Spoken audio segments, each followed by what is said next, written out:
Assalamualaikum warahmatullahi wabarakatuh.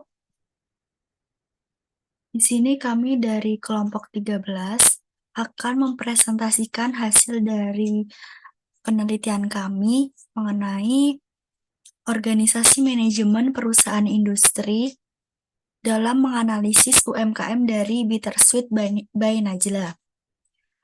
Adapun anggota dari kelompok kami yaitu saya sendiri, Serlinton Mutiara Faiza, CP185, ada Nur Komariah CP168 dan Aldis Tamara Putri Iskandar CP123. Untuk slide selanjutnya akan dijelaskan oleh rekan saya. Ya, baik. Profil UMKM Bittersweet by Najla. Bittersweet by Najla adalah bisnis yang dimulai sebagai bisnis rumahan. Pendiri dan pemilik Bittersweet by Najla yang dikenal dengan Najla Farid Bashir atau Ala, ia menciptakan sebuah inovasi yaitu dessert box yang awalnya belum ada di Indonesia. Dengan modal minim, Najla mengaku tak menyangka bahwa usahanya akan laris manis. Bittersweet by Najla ini mulai populer di masyarakat karena rajin dalam melakukan endorsement ke beberapa selebgram dan juga ke seleb-top. Lalu, untuk meningkatkan kesadaran dan pendapatan respon positif dari pasar, sudah berdiri selama 3 tahun. Tentunya setiap perusahaan memiliki kendalanya masing-masing. Namun Najla selalu memiliki ide untuk bertahan. Najla dan timnya selalu mengikuti tren yang ada. Sekarang, Bittersweet by Najla telah memiliki 9 outlet yang ada di Kemang, Kalibata, Radio Dalam, Sunter, Rawamangun, Bogor, Depok, dan juga Bali, juga Surabaya. Selain itu, Bittersweet by Najla memperluas pasar lewat kafe yang Instagramable dan juga melalui situs e-commerce. Next. Nah, di sini ada analisis faktor internal atau IV.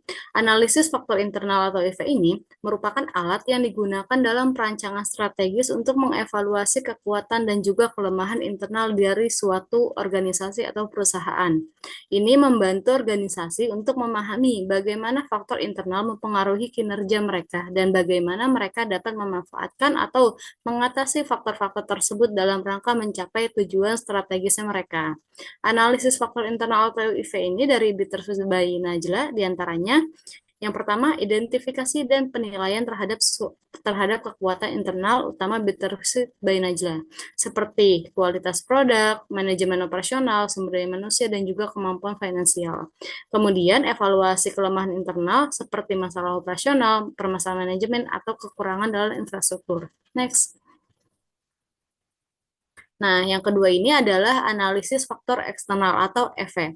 Pentingnya faktor eksternal dalam proses ini yaitu memastikan bahwa strategis bisnis yang dikembangkan dapat beradaptasi dengan baik dan juga memahami bagaimana merespon peluang dan juga tantangan yang ada.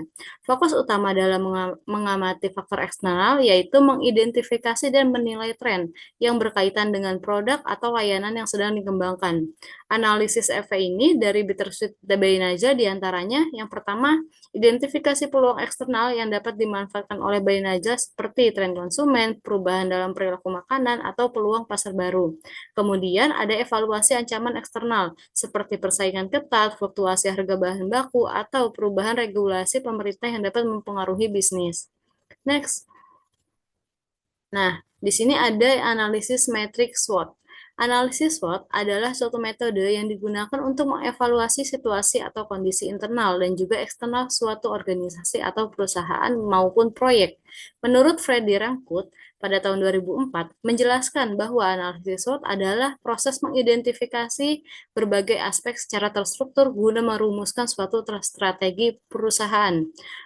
Pendekatan ini bermuara pada prinsip untuk memaksimalkan kekuatan atau strength dan peluang atau opportunity dengan meminimalkan kelemahan atau weakness dan juga ancaman atau threats.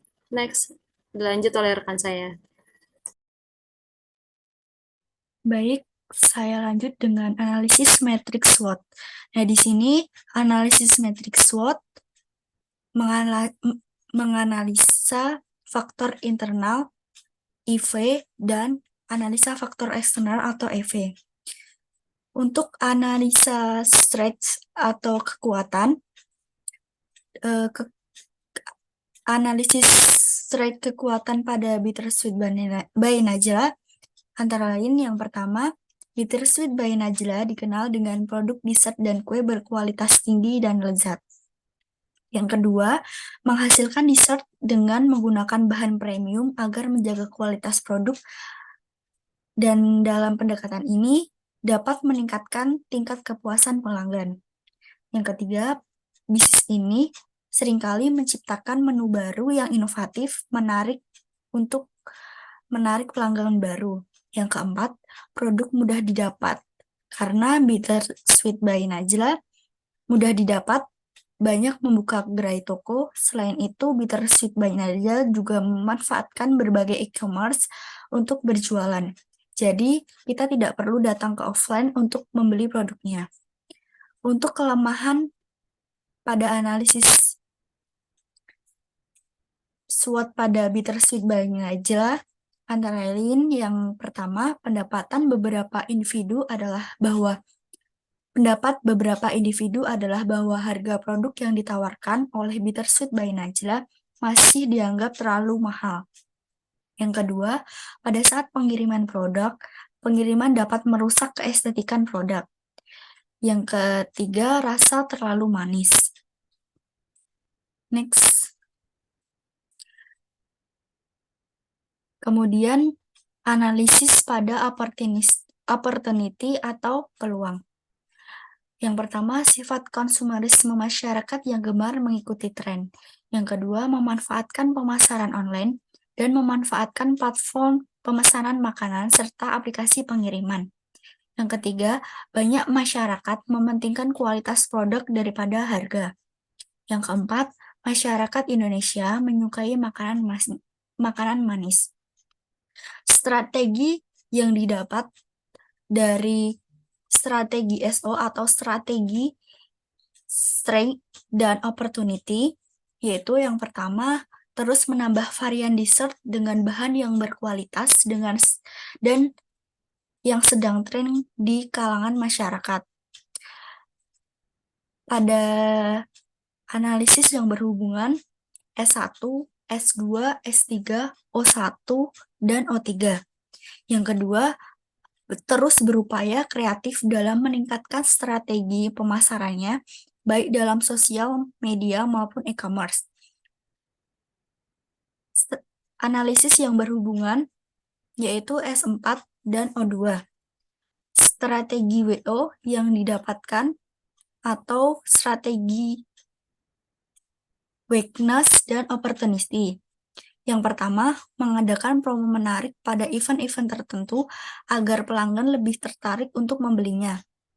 Analisis yang bersangkutan yaitu W1, O1, dan O2. Kemudian yang kedua, menggunakan kemasan produk yang baik. Memilih jasa pengiriman yang cocok, memantau pengiriman produk hingga sampai ke tangan konsumen dalam keadaan baik. Analisis yang bersangkutan ada W2 dan O2. Next.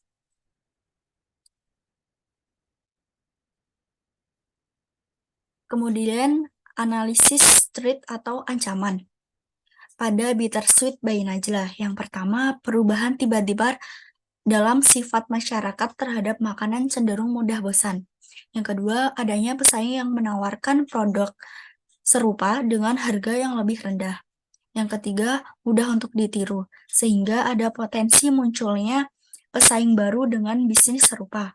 Yang keempat, konsumen yang mempertimbangkan gula pada produk. Strategi yang diperoleh dari ST atau strategi strength dan threat. Yang pertama, terus berinovasi agar tidak kalah dengan kompetitor. Analisis yang berhubungan S3, T1, T2, T3. Yang kedua, menjaga cita rasa yang tidak dimiliki oleh kompetitor. Analisis yang berhubungan S1, S2, S3, T2, dan T4. Strategi WT yang diperoleh atau strategi weakness dan threat. Yang pertama, membuat variasi menu khusus untuk paket hemat agar pelanggan kaum mendang-mending lebih tertarik untuk membeli. Yang kedua, memperoleh konsumen meminta detail pesanan agar dapat menyesuaikan tingkat kemanisan. Analisis yang berhubungan B3, T1, dan T4. Oke, selanjutnya ada hasil responden dari kuesioner. Di sini terdapat pernyataan dari strength, ada 4 pernyataan dengan ratingnya dari 1 sampai 5, dan ada pernyataan dari weakness, terdapat 2 pernyataan, dan selanjutnya ada opportunities, ya, terdapat 4 pernyataan, dan traits, 4 pertanyaan. Pada tabel hasil responden kuesioner terdapat 20 responden dengan 4 pernyataan strength, 2 pernyataan weakness, 4 pernyataan opportunities, dan 4 pernyataan traits. Yang dimana rating 1 artinya tidak setuju dan rating 5 itu artinya sangat tidak setuju. Sangat setuju. Selanjutnya ini ada matriks IFAS dan EFAS. Di sini bobot didapat dari hasil jumlah dengan hasil jumlah total dari strength dan weakness untuk matriks IFAS. Rating didapat dari jumlah strength dan weakness dibagi dengan jumlah responden. Skor didapat dari bobot dikali dengan rating, dan hasil untuk strength ini seperti ini, dan untuk skor dari weakness itu seperti sini, dan untuk hasil dari opportunities, dan yang terakhir ada traits. Dan untuk mendapatkan matriks diagram Cartesius, kita harus menghitung analisis SWOT dulu.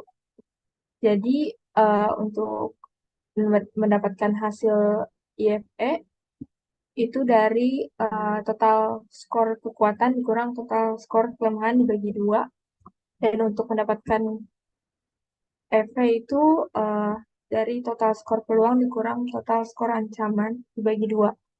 Dari hasil ini didapat diagram Cartesius dengan titik di tengah.